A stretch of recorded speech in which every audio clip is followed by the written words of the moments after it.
I run that mostly, and it's like emails, phone calls, spreadsheets, and just a couple of people running around to do the sort of meetings and stuff like that. And I've just been focusing on sort of the content and music. Do you think, like drugs to get inspired and in that zone to write? For me, 100%. Okay. I'll be real, fam. Like I don't think I've made any music. I've not made any music sober. You're joking. So every song, like the more fucked I was, the better the song was. Do you know what I'm saying? So Why? I remember my BBC Asian Network freestyle did. This is when I first started rapping. So this is like 2018, and I gained traction quite quickly. I just went. I wasn't actually looking to be a musician. It's just something that happened just by chance. So someone took a video of me, of my brethren Shaker. He put it online. That's gone viral. Okay. People started adding me. I think I had 200 followers them times, bro. So I wasn't looking to do music. Like I never wanted to do music, even though I had the talent for it. My friends were telling me for years, "Yo, bro, you should do music. Like you'll take over the Asian scene because no one's like you." I'm like, nah, fuck that, bro. I'll make money. I don't need to do that. I'd rather stay low key and behind the scenes. But my friend one night, we were just a bit licked. You know what I'm saying? It was in one of my establishments. He took a video and just posted it without telling me, just tagged me in it. Just like, oh, fuck it, let's see what happens, yeah? What platform? That was on Instagram. Instagram, okay. And I'll be real, I was looking bummy in the video, bro. I was like up for 3 days. Yeah. My hair was a mess. Like, I didn't care. See me, bro. Even now, I might look like a bit of a mess. I like to stay comfortable. Yeah. But I'm a lot cleaner looking than I was then. I didn't give a fuck about the camera. Not that I do now, but even less so. Do you know what I mean? I was really scruffy, very raw. So I think that kind of gave it that edge where people have seen it and like, yo, who the fuck's this guy? Just chilling somewhere and just coming out with these lyrics. Like, what the fuck? Because I think I started mixing certain words that the Asian community could relate to. So it was like, that drew their attention a bit. And they're hearing me use racial slurs like packy packy. You know what I mean? That kind of draws them in. Yeah. Then they're hearing the punchlines. And yeah, it went off, bro. I can't lie. It went off. And that kind of gave me the motivation to sort of chase the music a bit more. So like, how do you manage, like, you know, the world's changed so much since COVID. Yeah. Since COVID times, like, people are like, get offended so much more. It feels like you can't say anything about someone's sexuality, how they're looking, a lot of, you know, religion, slang words, you know. So how do you deal with that in terms of you want to release some music, but you don't want it banned straight away or someone censors it, you know? And obviously you're going to probably spend money on this production. So the last thing you want it to do is get, you know, censored. So how do you deal with that? With that, I mean, at first, when I started doing music, I actually believed there was freedom of speech. Yeah, as an artist, as a musician, whatever, or just in general. You know what I mean? You always hear in the West about freedom of speech and all that kind of stuff. But I think one of my songs got banned after 3 months on radio. One of my songs got banned, and it was the first time that BBC actually banned a song in I think in like 8 years or something. Wow. Yeah? Why? Because basically Daily Mail done an article about it, Okay. And they basically wrote on there that BBC is basically promoting sexual exploitation by playing my music. Right, okay. Because I'm rapping about prostitution, drugs, and bro, stuff that goes on. Yes. Stuff that's already on the radio. Let's be real, bro. The songs that you hear on the radio now, especially from women, they're dirty, bro. Like America is talking about, you know, rude stuff all the time, bro. But say it. Yeah, pussy, fucking, you know what I mean? WAP, whatever it is. I don't know, man. I don't know the words. You get me? Yeah. Like, all they're doing is twerking. These bitches are just twerking. Yeah. They're not, you know what I'm saying? They're promoting that to women, because they want women to do that. But the thing is, when a guy's involved, especially an Asian guy, right? Yeah, it's like, oh, it's bad now. Oh. Target. So what they've done, because obviously I'm rapping about prostitution, bearing in mind, I'm rapping about women that are doing this because they want to do it. Yeah, so in my business, any woman that I've worked with has approached me. So it's not a case where you see on TV where someone has gone fucking to Romania and kidnapped someone and trafficked them. That doesn't happen, bro. Yeah, maybe it's very far and few in between. It does happen, less so nowadays, but women want to do this work. Do you know what I'm saying? Right. There's women on TikTok and Instagram half naked, bro, and they're not getting paid. You know what I'm trying to say? So if someone's getting paid money, it's enticing for them, especially in today's climate, you know, financially. In today's climate, everyone's like, you hear OF. OF. You know, and OF's the worst thing that happened for women, bro. I'll be real, because OF, women are actually selling themselves very cheap on there, bro. Like pictures for like 50p and all that. Wow. Like literally, fam. You could go on there. There's women on there. These OF models that everyone talks about. These bitches are selling pictures for 50p, bro, and £1, bro. Now, what the fuck, bro? Before OF, we had adult work, Viva Street, some other websites. They're still running. On adult work, when I had women doing content, they were charging £10, £20 a day for one picture. That was what I used to charge. I'm talking 2012 to about 2017. Yeah, that was the price for a woman's pictures. Like a woman who's online, to see private pictures of her, you got £5, £10. You can see it for 24 hours. Then you got to pay again. Yeah. Okay. Which you look at the difference, bro. Nowadays they're paying 50p for like a month subscription. You get me? So it's like the OF has actually, what they've done. Because OF, they're pimps. OF, they're basically pimps, innit? So OF, that platform is a pimp. Is a pimp. It's literally a pimp. So And they've got and women it's been- online selling their pictures, and these guys get a percentage of it. That's pimping, fam. In the in hindsight, finest yes. form, bro. Like that. And it's regarded as something really good. It's legit, and this, that, and the other. Cool. They might mask it and say, "Oh yeah, but it's only fans. It's not. It's for content. It's for creators." No, bro. Most of the people on there, let's be real. No one's going on OF unless they want to see some bitch's feet pics, bro. You know what I'm trying to say? Let's be real.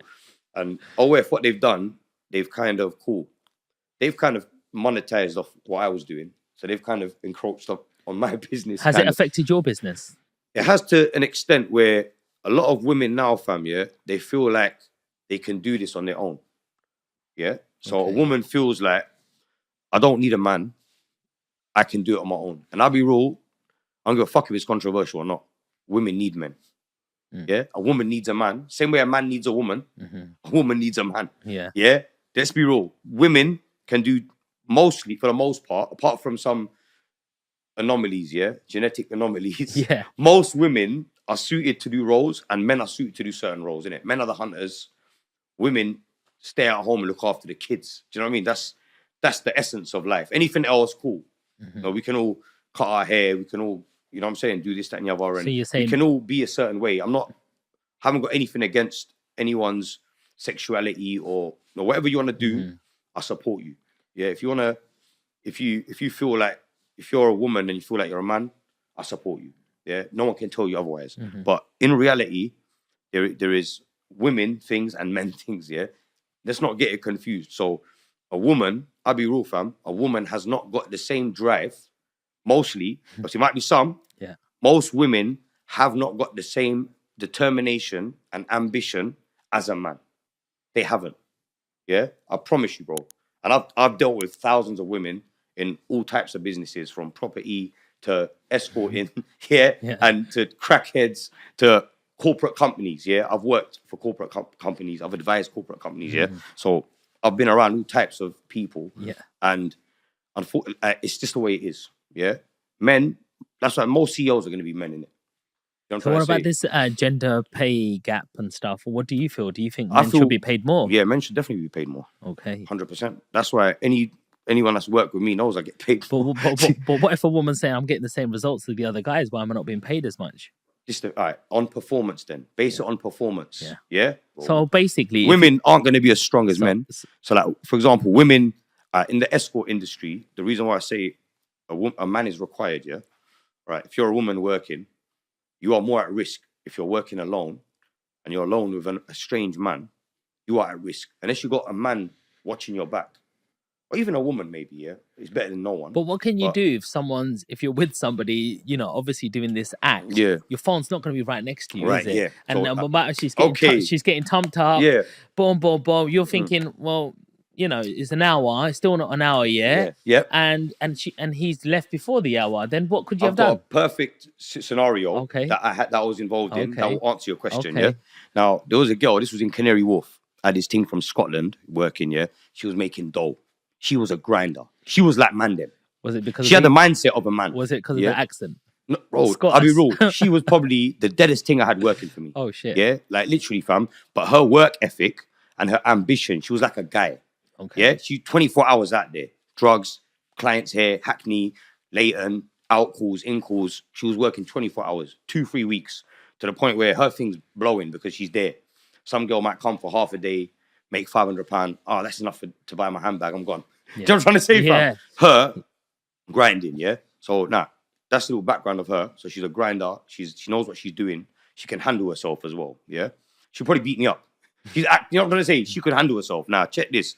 She's in a situation where a guy's rang up in the morning, Bengali guy from Tower Hamlets, yeah, Canary Wharf. He's rang up and said, "Oh, I want an out call at my property." Da da da da. See, the girl's talking to him. Boom, we've agreed a price. She's gone there. I think this was on the fucking 20th floor or something. She's gone upstairs. There's no signal up there. So this is where I was getting headache from the start because she's gone up there. There's no signal. I'm trying to ring her. It's not going through. I'm like, fuck. This booking's like, I think it was about £1,500 he was going to pay up front. So she's got the money now. I've gone upstairs because I told her, look, I want the money. If it's £1,500, then I have to come get the money before you start. You're not going to be there with a guy for 5 hours with the money there. Yeah. In case the guy just thinks, oh, fuck this. I'm taking the money. I'm going to bounce. So I've gone. I've waited outside the hallway. I took the money off her, yeah. I've gone now somewhere else. She was in the guy's flat for a couple of hours. Then the guy goes, can we go to a hotel? Like, I don't want to chill here no more. Can we go to a hotel? She's messaged me. I've told her, yeah, that's calm. Yeah, do your thing. The guy's booked it. They've gone to a hotel around the corner. I've actually seen them because I was actually, at that time, I was around the hotel. I had other gal working as well.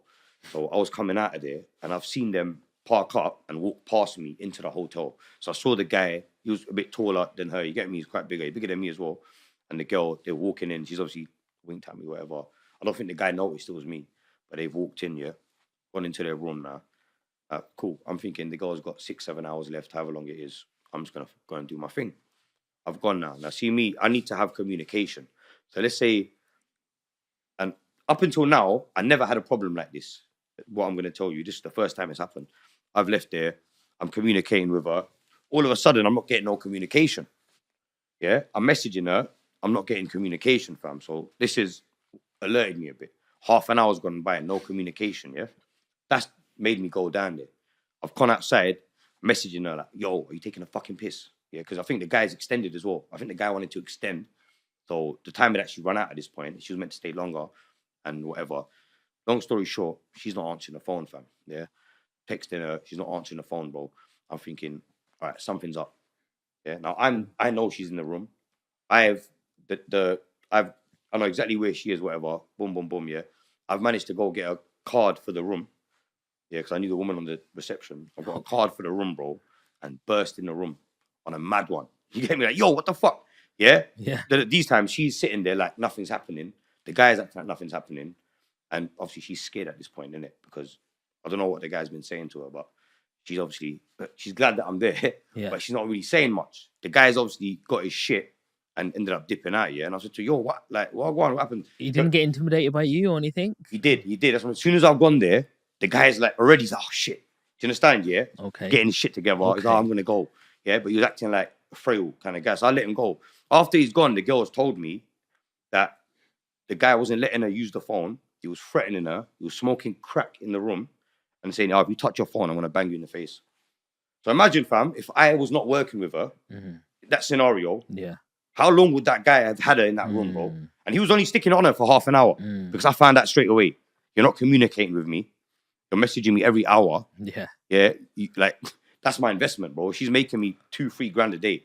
I want to make sure that my investment's safe, innit? So it's like, bro, if I didn't go in there, what would have happened, bro? Like, she could have got raped. She could have got robbed, abused. And you get me? Fuck knows, bro. I hear you. So I think that I've got two... bit extreme to kick off the podcast, but you know what I mean? It's like that scenario you can see where a guy on the other side of the door literally saved her, bro.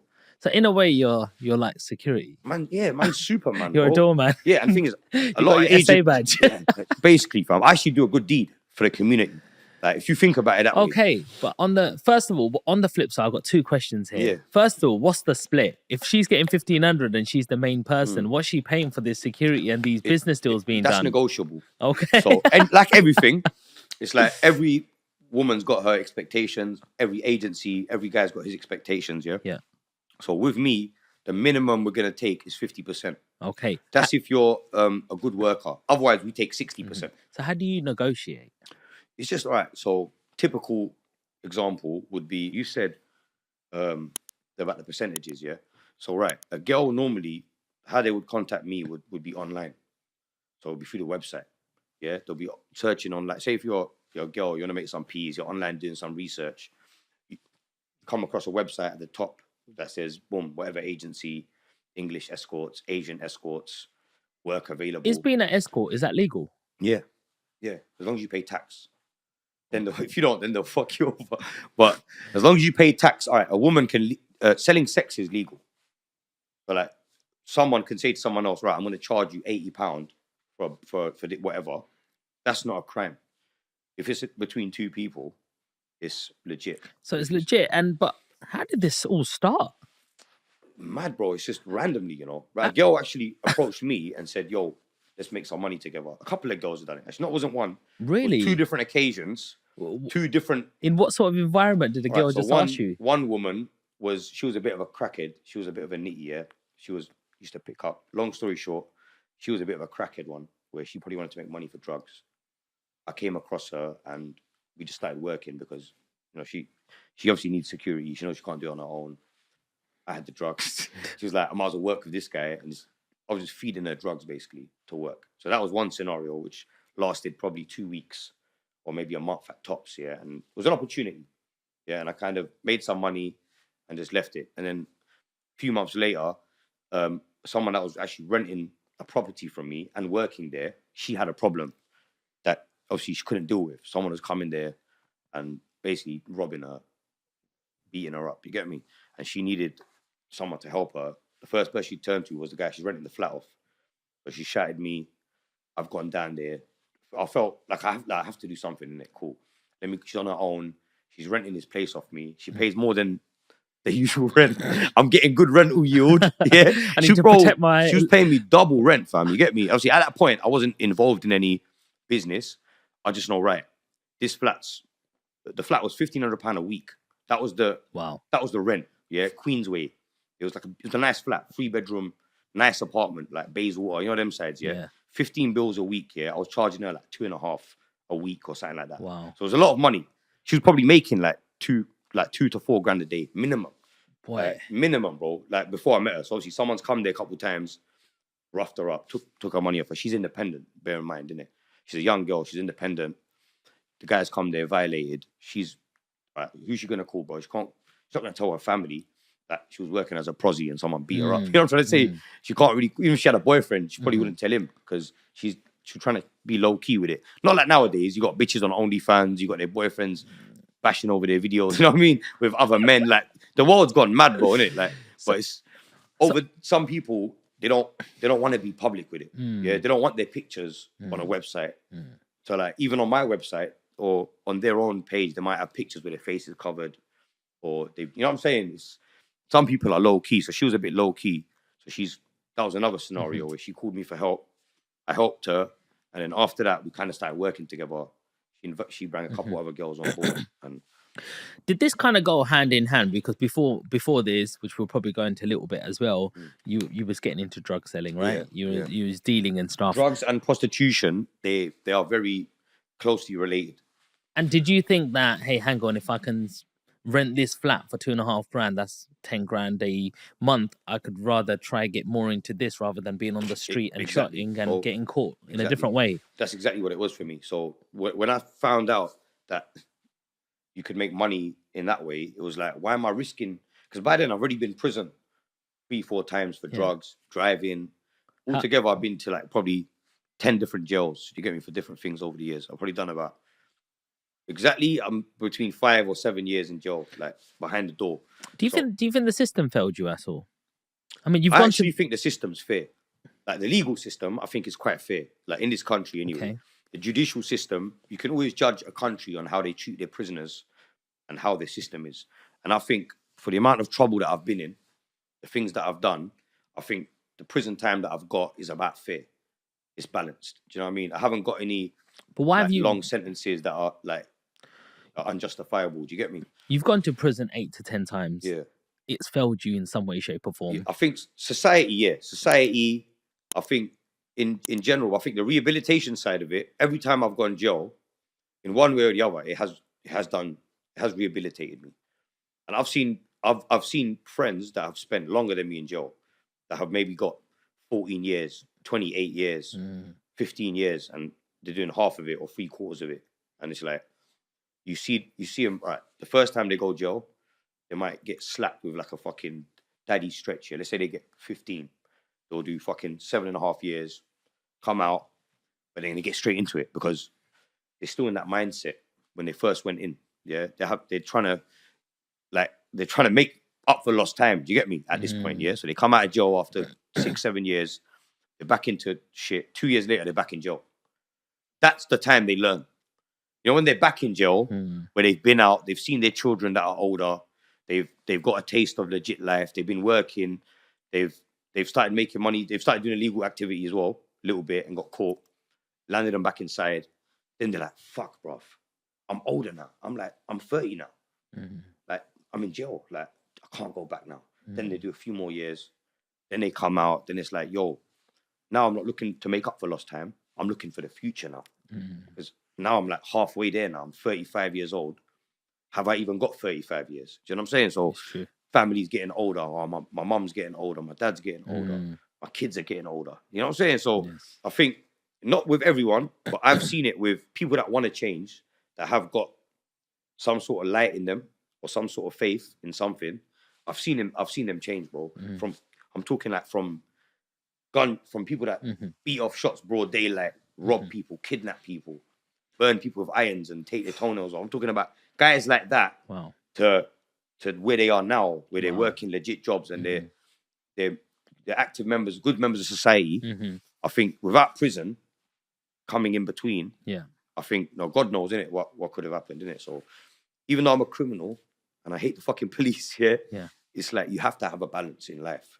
Chaos and like good and evil, law and chaos, it's like they have to be balanced, innit? Otherwise, bro, the whole world's fucked, fam. Do you know what I mean? No one wants innocent people getting murdered or getting, you know what I'm trying to say?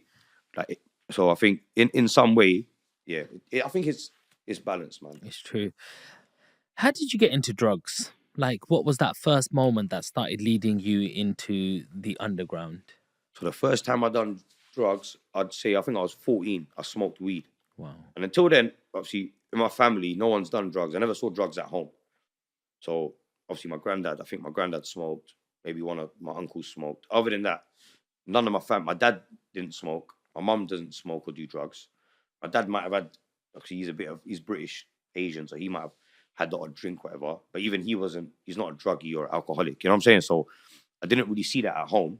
So for me, it was at school, obviously around other people, older influences outside of school, where I kind of picked up on it. And it's like, slightly, it's not like you're peer pressured, but you are kind of, I don't know, man. You're compelled to like act up a certain way in front of people. Do you get me? Especially when you're young, innit? You feel like, I gotta be the first one to do this. I've got to, you know what I mean? I want to be the cool kid or whatever. So you smoked a joint, and loads of people do that when they're young, and they want to smoke try is it. Yeah. And normally they're like, nah, I don't want to do it again, or I'm gonna look after you boys when you're high and stuff. But what happened? Just carried on doing it, bro. I think I've done it. Then I think, you know what? My thing was I graduated to harder drugs very early. Wow. So when I was 15, I started selling heroin and crack for guys that were in a different area. So how did you get associated with them guys? So a couple of my friends from a different school. So I actually went to decent schools. Yeah. So the couple of my friends that might have gone to another school who live in a different area, whose brothers and cousins are doing it. So then you kind of get introduced to it. So my first introduction, I was 15. My brethren said, my cousin needs people. He's looking for people to work on a line in country. And them times I didn't know what it was. Like, I'm just hearing about it now. And that's basically when you travel from London, you go up north or down south to the countryside and just sell drugs to them and just come back up, basically. So I said, how much are you getting paid? He said, we'll get paid like maybe 5 bills every couple of days or something like that. £500 every 2 days or something. Okay. And I thought, that's all right, you know. I'm 15 years old, bro. Like, I'm selling a bit of weed. I was selling pills as well at that point, ecstasy tablets in school. And there was nothing. There was no fear aspect, like no fear. Like, you're getting away with it. No one's expecting you. Like, I was selling things to the security guard, teachers in school. Like, there's one or two teachers in school. Bro. Not all right. The security. Right, basically, one of my friends was a security guard at the school. obviously, he became my friend, like became a very good friend of mine, yeah? He was like my oldest client. But through him, I sold drugs to a lot of teachers at school, yeah? Prom night, when I wasn't allowed in prom, I was kicked out of school. I wasn't even gone anyway. You get me? I wasn't even on that. But prom night, I sold drugs to him, like cocaine, other stuff, and he then distributed it to teachers. So I know for a fact that teachers are on it.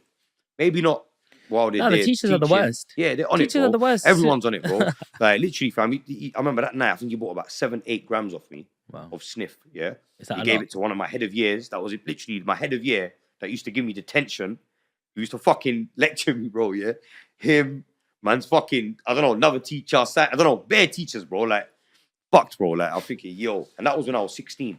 Wow. So I'm 16 years old. It's like school's just finished. So since 14 to 16, you're doing this. You haven't been caught. Yeah, ain't been caught. I've been getting away with it. Just about dodged police, dodged getting What do you mean robbed. just about? Like, what was Just the about, close? bro. I've had situations. For example, I had one situation where this is when I was about 15.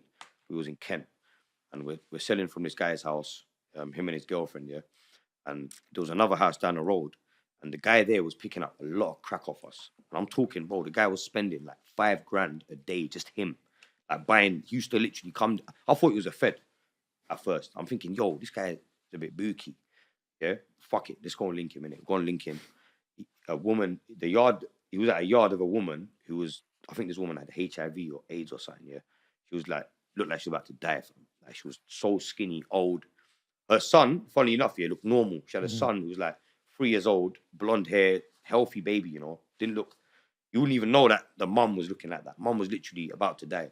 So what happened was now, we used to go to this house for a few days, sell him loads of shit, like 2, 3, 4 grand's worth of stuff. The guy had loads of cash. He's an old man, like really old man. He looks like that guy out of Toy Story that paints the fucking toys. I don't know if you remember that, yeah? But there's a guy, the viewers might, yeah? There's an old man, like a proper old man, glasses, yeah? Painting toys. The guy looks exactly like him. And he's just there smoking crack all day, buying everyone crack. What is crack? Crack is cocaine that's been washed, gone through like a process and made into another substance, hardened, and then they can smoke it. That is 100 times worse than cocaine. That's what draws people to like heroin and shit like that. Because me, I've sniffed cocaine for years. Do you get me? But nothing would ever make me want to do heroin or try crack because I've seen the difference. You never tried it? I've tried it once. Yeah, I smoked crack once, yeah, and it weren't for me. I was like, fuck that, this crackhead thing. You get me? That's when I was much older. I'd already sold it at this point, and I just done it just for like, let me see what the hype's all about. And when I done it, I thought, bro, this is what I'm getting mad over. Because what it is crack is more for the poor crackheads, yeah, who've got serious issues. They tend to get drawn into the crack. Cocaine is a more high class drug. Do you know what I'm saying? Like I've sold to fucking MPs. I've had MPs come to my establishments, bro. I had a flat in Victoria, what's it called? Buckingham Palace Road, yeah? Around the corner from Westminster and all that, yeah? I had a flat there for 2 years, bro. I had a Lebanese thing working there. She put so many dildos up MPs' bums, yeah? You will not believe, bro. You will not believe, bro. Oh, like, literally, that's all they want. They used to come there just to get pegged, fam. Yeah, Bloody I swear down. She's got videos of them, bro. Oh my God, that's worth a lot of money. Right, Sun newspaper, shout me. Shout me. Yeah, shout me. You got some 50-bag yeah, deals we got there. you. We got you. So talk to me about the first time you got arrested. First time I got arrested was around about that time when I was 14. I got arrested with a knife, a butterfly knife. Well, why? I've never stabbed anyone. Why was you carrying it? I just you know, it's cool, innit? I didn't have no ops. It's just cool, like, oh, knife. You know what I mean? I used to play with Rambos when I was younger. You know what I mean? Not Rambos, action mans and shit. Okay. So, you know, that mindset where, yeah, it's cool, innit? Yeah, man used to have like long ones like that. I used to buy long knives. I like, you know, like walking sticks. There used to be like walking stick things where you pull it out and it's like a long, not like I said, I never used it at that point. Yeah. It was just, like, I used to be interested in it. You know what I'm saying? So did you get arrested first or get stabbed first? So I got arrested for a knife, then I got arrested for weed, just minor things, innit? You get released. So what does it feel like when you're being arrested and you're like, shit, this is illegal. I know it's wrong. My mum and dad don't do nothing. They don't even smoke. I'm being arrested here. Yeah, what's the thought process? First, obviously, it's a bit daunting at first, but once you go through the process, you're like, this is fucking lightweight, bro. I've been arrested, they let me out. Or they have been arrested and they give me a caution. So you kind of get away with it at first, innit? you don't get punished as much in it. You kind of go there. Your mum and dad comes to bail you out, and you go home, and then that's it. And wasn't you getting like, you know, you're staying home, you tell me where Yeah, you go, I was getting this, that, this, but this. I was a bad youth in it. I'll sneak out. I'll do this. I'll do that. And at that age, bro, I wasn't even living at home. So age 15, when I wasn't at school, this is, you know, like 15, 16, you have